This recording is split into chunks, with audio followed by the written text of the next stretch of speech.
Hi, and welcome to Entry Text tutorial video on linear E3 system.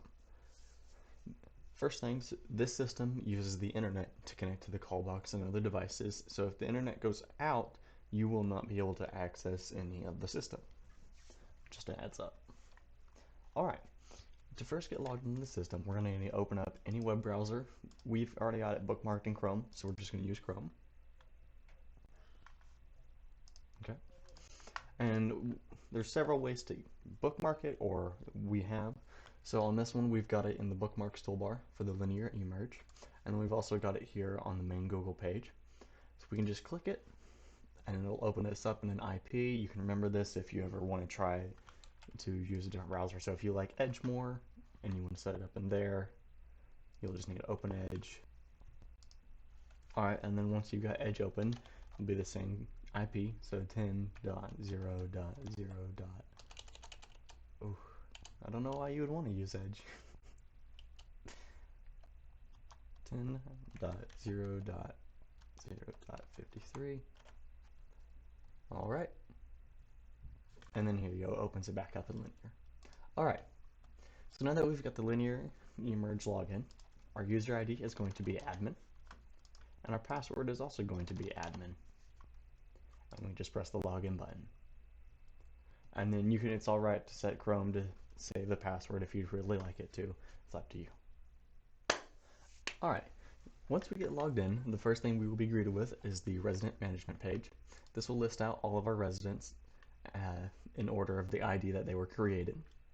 And down here at the bottom, right now we only have a 1 because of the limited amount of people we have in this system.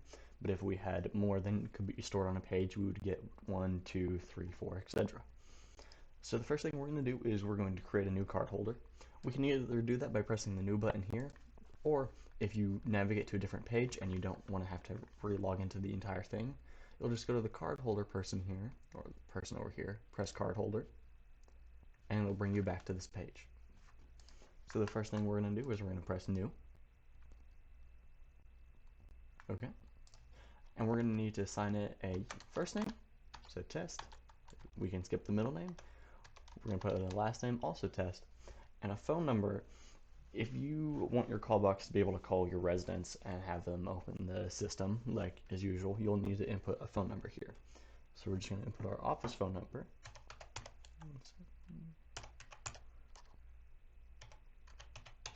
Alright, so we've got the phone number, and then cell phone, email, you don't really need those two.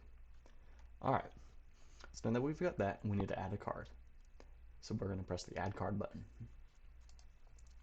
Now, here is where you're going to put your encoded number of the credential you have. So you have a fob, and it's a 5-digit number for the 26 bits.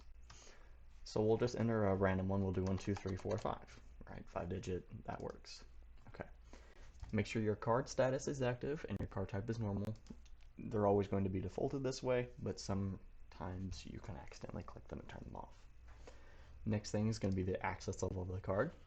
You want to set your access level of however much access you want that person to have. So the vendor, resident, and staff. We're going to select resident. We're going to press the blue arrow to give them that access level, so it'll be on the right.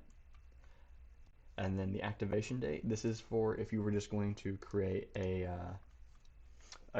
card for the person ahead of time. So you can have the activation date, you can set it to whenever you like, and then the expiration date. Or, as in most times, you can just set it to never expired. It's up to you. So we'll just set this back to today. Alright, never expired.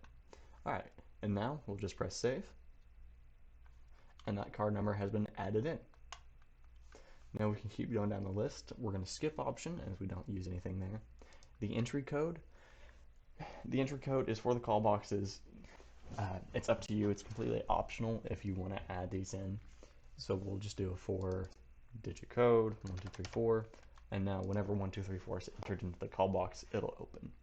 So optional and is less secure, so we don't usually recommend adding a whole bunch of entry codes for all your residents. Alright. The last thing is we need to give this resident an access level completely. So we're going to make sure the type is on individual, and then we're going to give them resident again, and then we're going to press save. say it has been completed. And now down here at the bottom on ID 13, we'll see test test. We've got their card and they are an access level resident. And if for some reason we messed up, we can go back and we can press the edit button. We can edit any of the information. We can click on the card, we can edit the card. Or not really. No, you can't edit the card through there. Okay. Anyway, so yeah. So make sure they're all set on resident, save, ta-da. And if you wanted to delete them, you would just select them here and press the delete. And now that resident is gone. And it's the same thing for deleting the access levels and the schedules. You're just going to select it, press the delete button, press OK, delete complete, schedule, test, delete, OK. Yeah. And then finally the unlock schedule, which, yep, is gone. Alright, and that's how you delete all of your information. Alright, now for how to add a schedule. This is going to be for if you want an automatic door unlock schedule, or if you want your residents to only access a certain door during certain times. So we're going to go second to the left, this little card or ID badge. We're going to go to the schedule. And right now we've got business hours and always. So to make a new schedule, just press the new button here. You'll need a name, we'll just call this one test, and the description. You don't need the description, but it can help if you have a lot of schedules. Alright, so the schedules are going to be in military time, and you can either adjust your schedule with the slider or by typing in the time, so 12, and it'll move the slider automatically. So let's say Sunday we only wanted a resident to open the door from 8:30 to, we'll make it 16:30. Alright, 8:30 to 4:30, right? And then we could just copy that for 8 every single other day, and then we'll make this 6 or 5. Yeah, we'll do 5.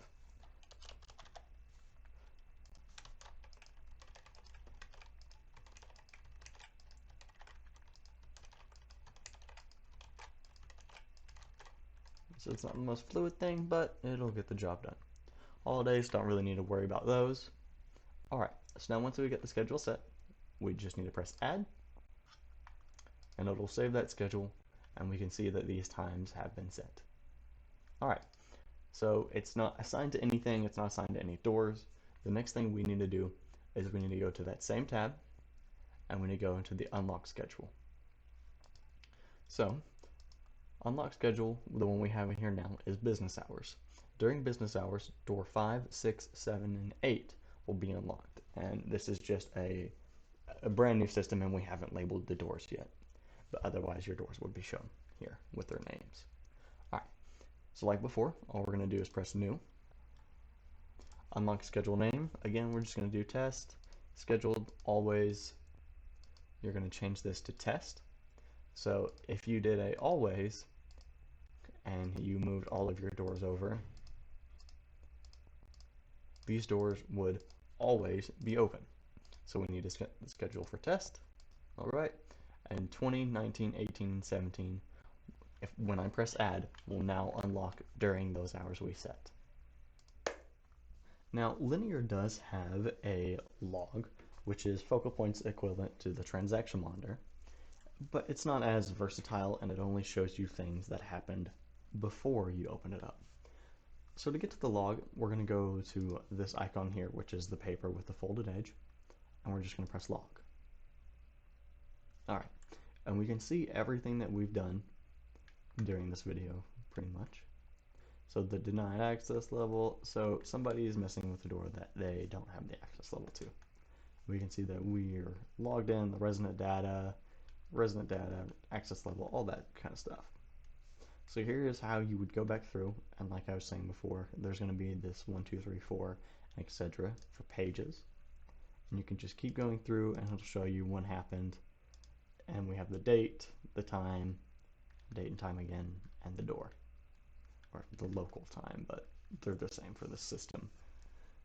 All right, and then if you wanted to print off a page, you would just press the print, and then we can assign it the Microsoft Print to PDF, and this will be here. One of the last things we're going to be taking a look at is how to reboot the controllers and the software, kind of. So in order to get to the reboot, it's going to be this almost rightmost door with a plus sign, and we're going to go into the client management. And these are all of our clients, which is all of the controllers. And to reboot them, we're just going to go to the very right side, and the little power icon here, if we hover over it, it shows us reboot.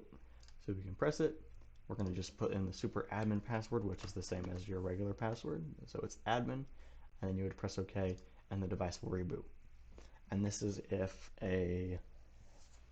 when a door is just not working correctly. If you've assigned everything, it's been working before, and now for some reason you put your card to it and it scans, but the door doesn't unlock, and you see in your log some weird issue that wasn't there before, first thing you're going to do is try to reboot it through here, and if that doesn't work, then you're going to find that panel and you're going to manually pull the power out, wait a minute or so, and plug it back in. You don't really even need to wait a minute. 30 seconds is plenty. All right.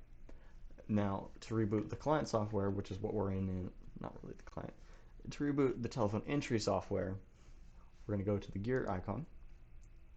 We're going to go to save and reboot. And the same deal, just press the reboot button. It'll ask you for the super admin password. Same thing, admin, press OK, and it'll reboot this. And that's just if you're having issues with anything that you can't quite discern. Always do the reboots first, and then the power cycle, and if that does not fix your issue, then simply go to www.intrutech.net/help